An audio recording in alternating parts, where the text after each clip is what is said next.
This episode is brought to you by Kia's first 3-row all-electric SUV, the Kia EV9, with available all-wheel drive and seating for up to 7 adults, with a 0 to 60 speed that thrills you 1 minute and available reclining lounge seats that unwind you the next. Visit kia.com/EV9 to learn more. Ask your Kia dealer for availability. No system, no matter how advanced, can compensate for all driver error and or driving conditions. Always drive safely.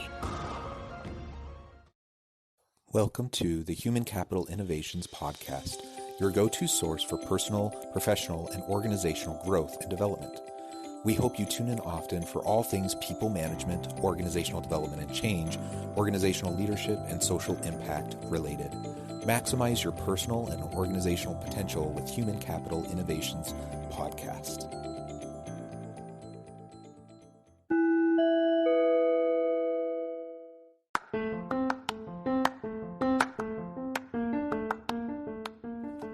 Welcome to the Human Capital Innovations Podcast. In this HCI podcast episode, I talk with Rachit, Dayal about empathetic leadership in high-performance startup teams.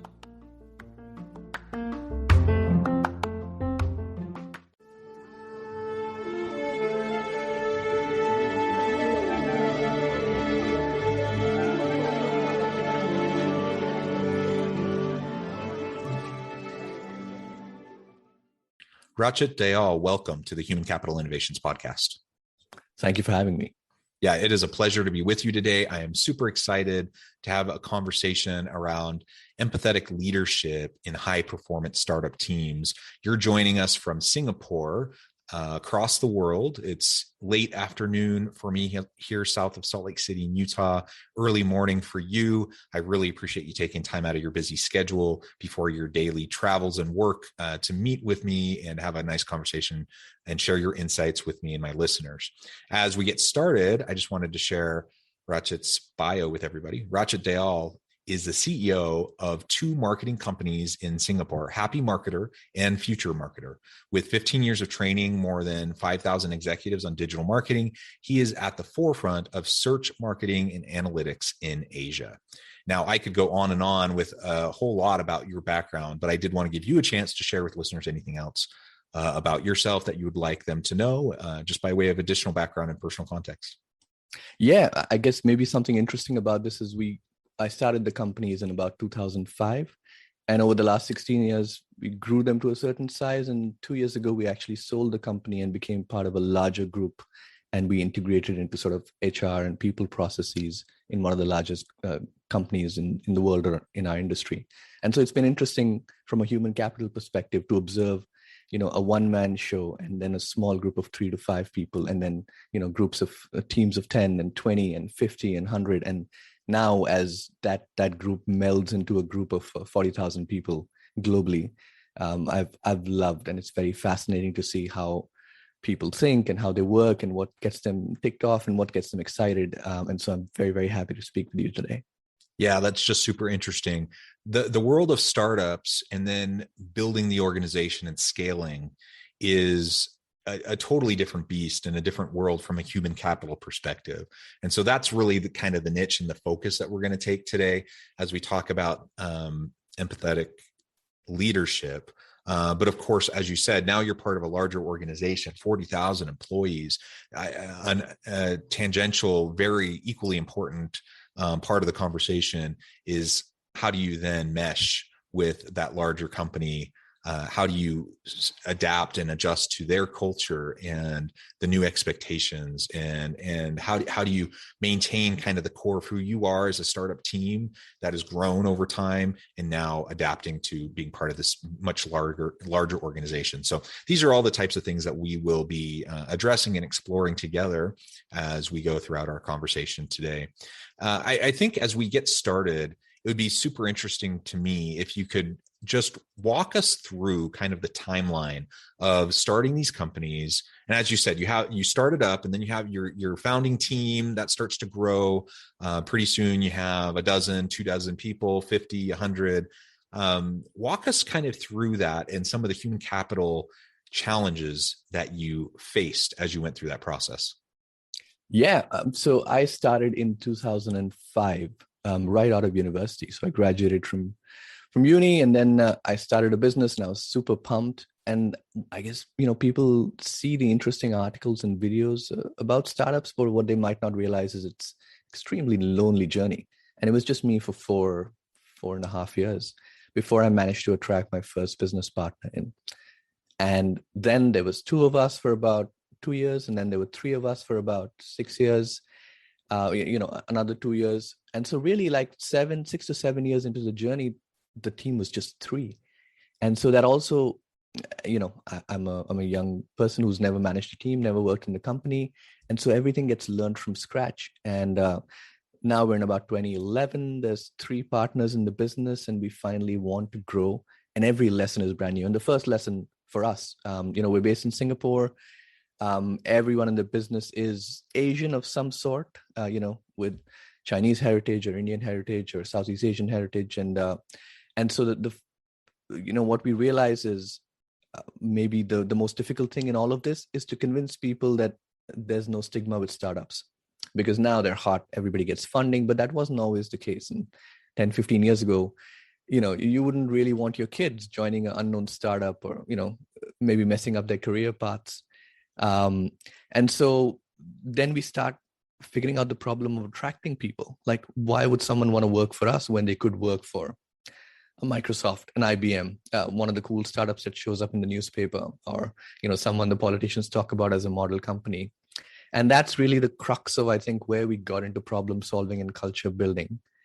And then, once we kind of unlocked that for the first 5 people, then it became a lot easier, because those 5 people then attracted the next bit and the next bit and the next bit. So that's kind of the life cycle where, it was a very lonely journey for a long time. And the first sort of 4 years back out from the wilderness of aloneness is just dealing with business partners. And only then we get into the human capital problems. And I guess, maybe not all founders will have such a long cycle of aloneness, but there's some interesting lessons that I'd love to talk about. Yeah, and that's interesting. Like sometimes there is a founding team, multiple people. In your case, it was you by yourself for a number of years, and then you add a person, then you add a few more people, and over time you have this slow scaling. And so I suppose that it just illustrates that every startup is different, every situation is different, and so there is no one size fits all to the best ways to approach this, right? The loneliness of being a solopreneur is certainly a challenge when you have a startup trying to deal with those sorts of things, and just wearing all hats and being all things to your customers, of course, has its own set of challenges.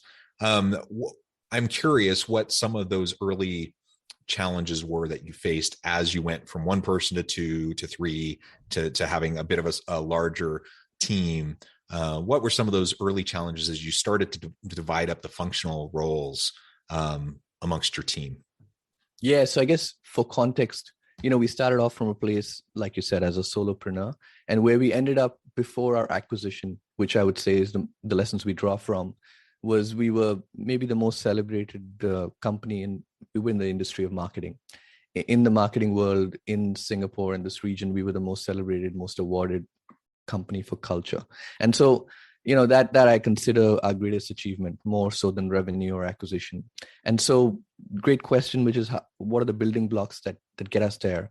And I guess the first lesson comes from the aloneness of knowing that, this is really hard. And so anybody else that I managed to bring onto the business, man, I'm thankful for you. Like, thank you for taking the gamble on the business. Thank you for your nights and weekends. And this is a creative industry. There's no set process in place. Every day we wake up to a new problem. New client walks in, new industry. They've never solved this problem before. They want to launch a product. They want to beat a competitor. They just want to figure out what the heck to make. And so it's a brand new problem. And so just, the kind of gratefulness for every colleague for actually just putting in a day's work is something that I realized we had in the early days, and it helped a lot. Because we attracted these young people, and they expected to be in a high-paced environment that stressed them out, but they didn't expect to be with colleagues who were truly, genuinely happy to see them in the office for brunch, who were really happy when somebody produced a good piece of work and they could work on it and add on. So I'd say sort of the gratitude towards everybody is for taking a gamble on the team and joining and putting in their effort. That was a key thing. And a decade and a half later, I still don't see that much of that in the workplace, where, you jump on a Zoom call, and are you really grateful for the other person for, staying up late or working or preparing for this meeting? And we've tried to keep that attitude through as we add people. And, that's a really good asset. Yeah, that's awesome, and it's wonderful that you became known for this positive dynamic culture. It's telling that that's something that you were very proud of. I don't think that happens by accident. Cultures will emerge whether you're intentional about it or not, but healthy, positive cultures don't just happen by accident. It takes a lot of time and effort. And if a leader, if a CEO doesn't really care all that much about having a positive culture, I can almost guarantee you that they won't have one. And so clearly you cared, and clearly you made it an emphasis, and you put effort into it.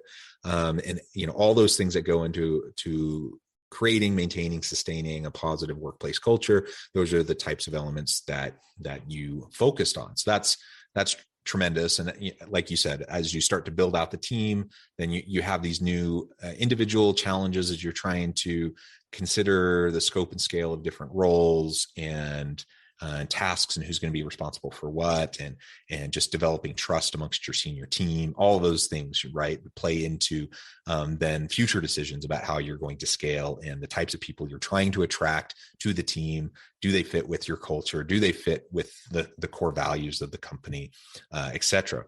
Now, embedded in all of that, and something you were saying right at the tail end of your comment, gets us back to really what I want to spend the rest of our time focusing on today, and that is the empathetic leadership element. So I'm a believer that dynamic, really positive, psychologically safe, innovative workplace cultures have kind of as a necessary condition that they have to have leaders with empathy, leaders that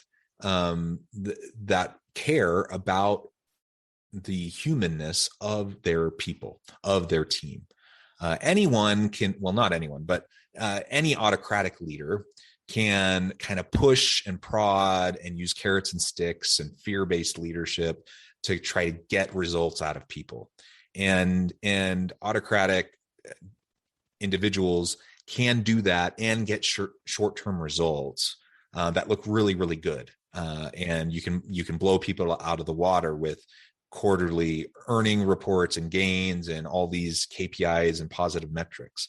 But the sustainable type of positive outcomes of high performance teams, that really can only come about as you establish mutual accountability and trust with your people, as you show vulnerability from yourself as a leader to your people, and give them permission to show vulnerability back to you. And everyone knows that, like, you genuinely care, you have empathy, you actually want them to be successful, you want to support them and be there to help them grow, not only in their job, but in their career, whether it's in your company or they end up leaving and going somewhere else to flourish in their career.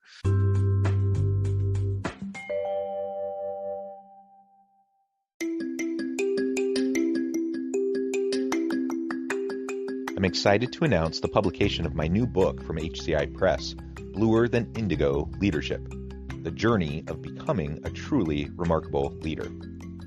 Early in my adult life, I learned about an Asian proverb that translates as bluer than indigo. If you think about the color indigo, it is a brilliant, deep, and vibrant blue, what some would call the bluest of blues. To have something that is bluer than indigo is rare and truly remarkable. Contrary to popular myth, there is no one-size-fits-all or cookie-cutter approach to effective leadership. There's no silver bullet, no secret sauce, no go-to model that will solve all of our problems. The truth is, great leaders have all had their unique strengths and flaws, and have all had to discover and then pave their own distinctive path in their life's journey to fulfill their leadership potential. Bluer Than Indigo Leadership will help you discover your own path and explore those ordinary, everyday actions that will help you respond to an uncertain future and produce extraordinary results for individuals, teams, and organizations.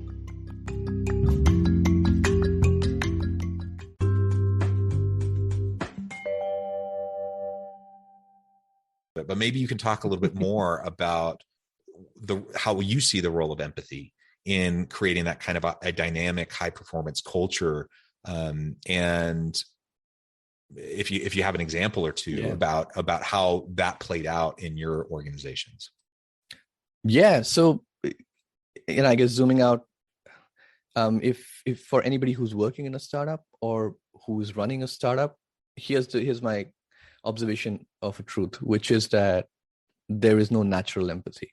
When you create a startup, it's because of the love for making something, or you're running away from that sort of fear of mediocrity and trying to break out of the pack. And so what that lends itself well is to the autocracy. Now, autocracy is a strong word, but what it naturally comes with is vision. You have a vision for where things need to go. You might be a very intelligent person, and you might have an easy time maybe figuring systems out, or maybe roadmaps and strategies out. So people who tend to start these small teams tend to have those things. And so empathy is not natural to them, and it wasn't natural to me. And so for people working in those teams, also recognize that your leader is going to struggle with this. Like, they were not born with empathy. They might not have experienced an empathetic leader, but just recognize they have a spark within them. Their need to excel in everything means that they also want to excel in the human elements of it. They just don't get enough feedback in the real world, because in the business world, they get financials, you get sales, you get revenue, you get customer satisfaction, you get product development. There's a lot of metrics to help leaders keep them on the right path when it comes to the business metrics. But there's not enough feedback from people to keep them on the right path to grow as an empathetic leader. And so feel free to be that moral compass, be that thermometer, and guide your leaders back. And they will be grateful for it. And I know all the founders I know are very, very grateful for frank, honest teammates who want to build a culture and who are pointed and blunt when something is wrong, and who are celebratory when things go right. So that's the first thing, which is empathy is a muscle to build sort of together. And it's not an easy journey. And I guess in our business, I obviously did not start out having any sort of empathy. Like, all I understood was, this is marketing, this is copywriting, this is design. Let's do a good job, guys. And I was utterly disappointed when I'd hired people, and of course they weren't perfect, but in my head, they were supposed to be. We just sacrificed all the money we had to hire you. Come on, make it work. And so it's a process. And like how that played out for us in later years was, people have personal lives and things happen. Parents pass away, partners are in health trouble, and we start seeing all of these things as we get to a slightly larger team, and the probabilities of challenges hit people and their families. And so, we're a startup with no money. We don't know how to be profitable. And so what it required from me and the founders was essentially, one of our colleagues lost their parent. This was the smartest person we had. They made the company run, and they had to go. They had to go take care of stuff with their family. And what that meant was, the non-existent money we had, we basically didn't take salary ourselves for 6 months or so, while we support this person and they figure out their life, and we take on their extra load of work, and we rely on our spouses to help pay the bills while this happens. And, you think we'd learn our lesson the first time, but this has happened 3 or 4 times where, cash flow wise, we don't know what the heck we're doing with finance. And so all we know is, this is a team. These are people with lives. And if we can just sort of help them get through this moment, maybe they'll stay with us, maybe they won't, but we'll feel good that we did something good in the process. And so, you get few opportunities to demonstrate empathy, such big occasions like this, and you got to take them.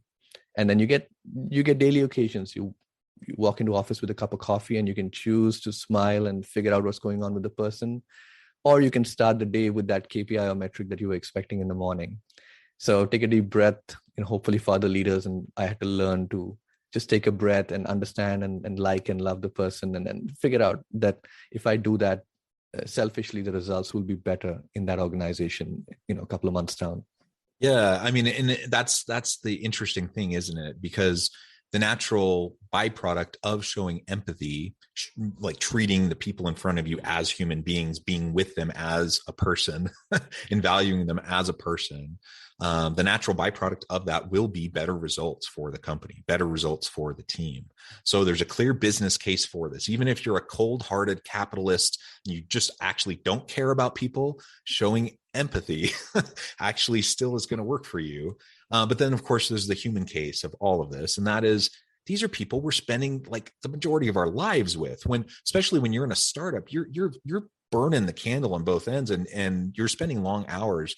And so even perhaps more than a traditional job, you're spending hours and hours and hours with these people. You need to make that environment a welcoming place where people feel like they're genuinely looked after and cared for. That's just a human need that we all have. We're social animals. And so if we're not paying attention to the human need, the understanding the human case for all of this, at least we can understand the business case for it, and just the pure dollars and cents of this is going to drive better outcomes for everyone. And we've had as good of an opportunity over this past 18 months as ever, I think, to really see the value of empathy in the workplace. During the pandemic, I don't know exactly how things hit Singapore, but if you're anything close to how the rest of the world was, there was major disruption, lots of anxiety and stress, lots of challenges and struggles as workers and teams are trying to figure out how to do things remotely, and continuing to just keep the doors open while everything's uncertain amidst all the uncertainty, right? And if ever there was a time and a place where we needed people to show genuine empathy and caring for each other, it's been during these last 18 months. And I think that those leaders that have been able to do that have stood out, and it makes it all the easier now for organizations. Now, 18 months later, we're getting to the point where we're starting to emerge from the pandemic. We know that companies are having a hard time finding talent. The great resignation and the battle for talent, the labor market is tough right now. And if you were a leader who showed genuine empathy and caring to your people during this last 18 months, they won't forget. They'll tell their friends, they'll tell their colleagues, and it's going to make it all the easier for you to attract and retain really great people, even amidst this really challenging labor market. I guess a good realization for a lot of people would be that this takes a long time. So the short-term impacts of empathy are probably negative on the P&L, because you give that person who's not performing an extra 4 months to discover that they're not performing, rather than putting it in front of their face. Or, like I said, there are employees with challenges, and you can literally only hire one more person for 1 more month, but you have to find a way to sacrifice and make a deal to support them. So in the short term, it is tough financially to be empathetic. And in the long run, it is very, very, very, very profitable, because that organization just mushrooms on its own, full of good people. Whereas otherwise, you're kind of struggling with churn and you have a reputation as a mean boss. So I don't want to wave away the realistic short-term impact of that. And it is tough on startups and their P&Ls and their investors. But for people who realize that a life cycle of a business is measured in decades and not months, for them, then it suddenly starts to make a lot more sense from a business perspective. And I know I am fascinated with people. When I got started, I was studying topics like NLP, and I trained to be a hypnotherapist. And so for me, it's a natural fascination to understand what the heck is in our noggin. Like, how does our brain work and how we process emotions? Like this week, I just discovered, this is going to be weird, maybe if you're of a different type of person than I am, that not everyone has an inner monologue. My brain is a busy mess of words, and it talks back to me all the time. Mine too. Yeah. But I just discovered, and I spoke to my wife, and I realized she has no voice. No, she's shapes and patterns and colors, perhaps. But there's nobody talking back there. And so when I think she's like sitting there and we're having an argument or a problem, we're not. She's already past the problem, and she's already imagining something else while I'm litigating something from 10 years ago. And so people are fascinating. They have a map of the world, and they take the same information that I see in my eyes and ears, and they process it differently.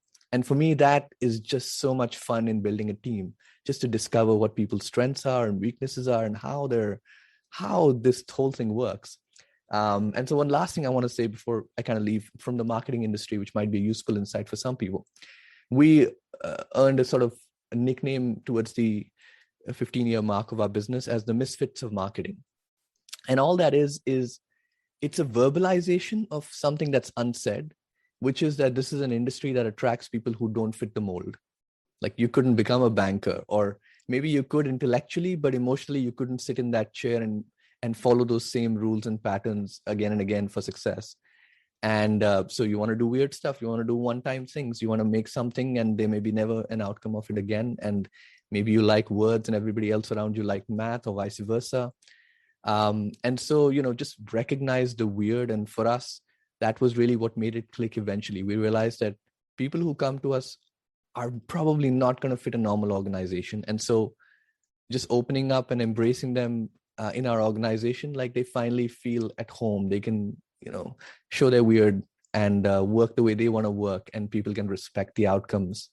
And so that's an interesting insight for anybody else who's trying to create something, high performance, but it doesn't, there's no pattern to it and there's no process to it. This might be it. Just verbalize the fact that the people you attract are struggling to fit elsewhere, and they'll have the patience and time and love to kind of fit into this organization. I love it. I love it. Thank you so much for the time you've been sharing with us and the insights you've shared today. I note the time, and we're getting close to the end of our time. Before I let you go, I wanted to give you a chance to share with listeners how they can get connected with you, find out more about your companies, your team, and then give us a final word on the topic for today. Yeah. Well, if you can find me, on LinkedIn. That's RACHIT DAYAL.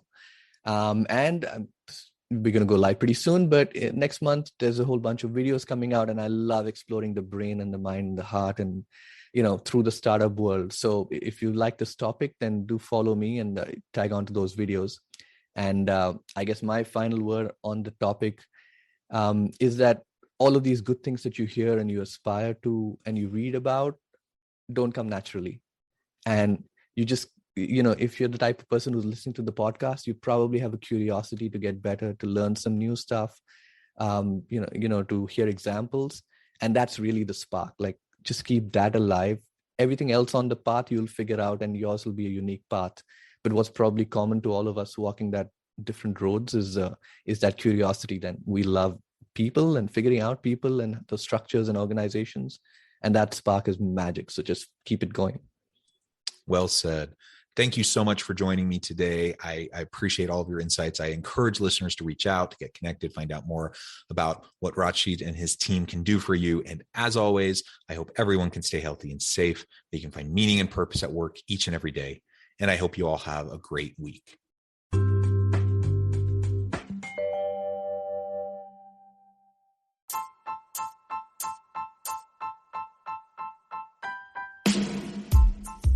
The alchemy of truly remarkable leadership. Ordinary, everyday actions that produce extraordinary results. Consider how the nature of work has shifted over the past 50 years. With increased globalization, rapid technological advancement, and the shift in economic composition, the average job of today looks very different than the average job of 50 years ago. What will the jobs and organizations of tomorrow look like? Moreover, what does this all mean for organizational leaders? What are the core competencies and capabilities of organizations and their leadership that are prepared for continued disruption and geopolitical and socioeconomic shifts? Regardless of what the future holds, increasingly, leaders need to be socially minded, data-driven, decisive, champions of talent, and disruptors of the traditional notions of leadership, teams, organizations, and work. The alchemy of truly remarkable leadership will help you to explore your own leadership competencies and capabilities and consider ways to apply and implement them into your workplace and personal life.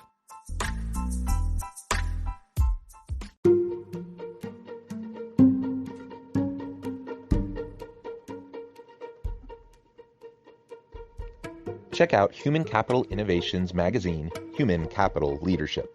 Human Capital Leadership is a free, interactive e-magazine with the mission to help individuals, leaders, and organizations find innovative approaches to maximize their human capital potential. We publish issues quarterly in August, November, February, and May. Take a look at the latest issue and let us know what you think.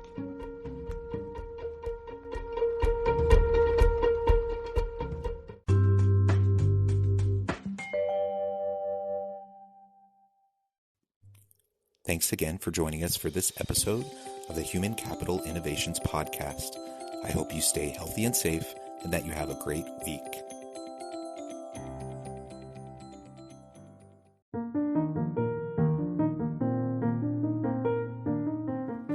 Check out our new weekly LinkedIn newsletter, Alchemizing Human Capital, exploring industry trends via original research and interviews with executives and thought leaders from across the globe. We look forward to having you join us.